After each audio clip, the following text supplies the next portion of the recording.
Alors que la présence de Meghan Markle et du prince Harry est encore incertaine pour le couronnement de Charles III le 6 mai prochain, d'autres questions sont en suspens, comme celle concernant le genre de tenue que porteront les invités le jour J. Peu d'indices ont fuité. Seuls les looks des membres de la Chambre des Lords du Parlement ont été révélés. Ces derniers n'auront pas apporté une tenue ultra traditionnelle pleine de fioritures, de perruques et autres détails loin de passer inaperçus.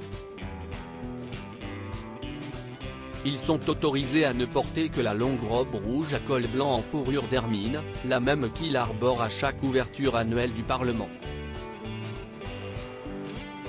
Qu'en est-il des membres de la famille royale?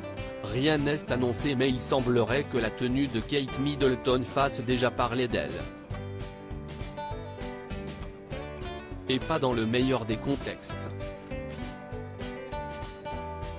Selon des sources du palais de Buckingham à The Mirror, la princesse de Galles compte opter pour un look loin de plaire à tout le monde. En coulisses, on a beaucoup discuté de sa tenue.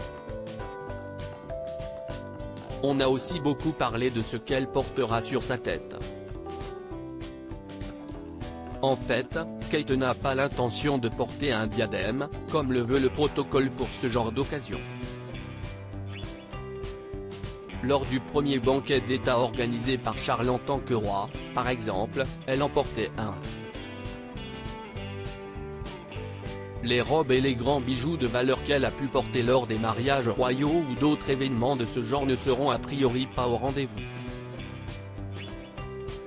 Un choix qui ne semble pas inquiéter plus que cela le nouveau roi d'Angleterre. Comme l'a fait savoir le personnel de la famille royale, le roi Charles III envisage de dépoussiérer la monarchie au fil des ans et d'apporter une sacrée touche de modernité.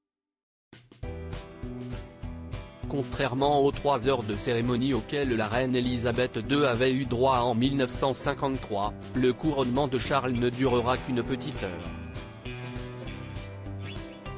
Un dress code bien plus souple. Il a beau avoir fêté ses 74 ans, Charles III sait pertinemment que les temps ont changé et qu'il faut vivre avec son époque. Si est-il la raison pour laquelle il souhaite que son couronnement n'ait rien à voir avec celui de sa maman, à commencer par le dress code de l'événement imposé aux invités. Le roi souhaite que l'assemblée ait un look plus décontracté qu'à l'accoutumée. Le fait que Kate ne compte porter ni diadème, ni couronne ne résulte sûrement que d'une volonté de faire plaisir à son beau-père. Charles III veut un couronnement moins pompeux, donc je pense qu'il ne verrait aucun problème à ce que les princes et princesses nés ne portent pas. Conclusion, en réalité, son choix est parfait.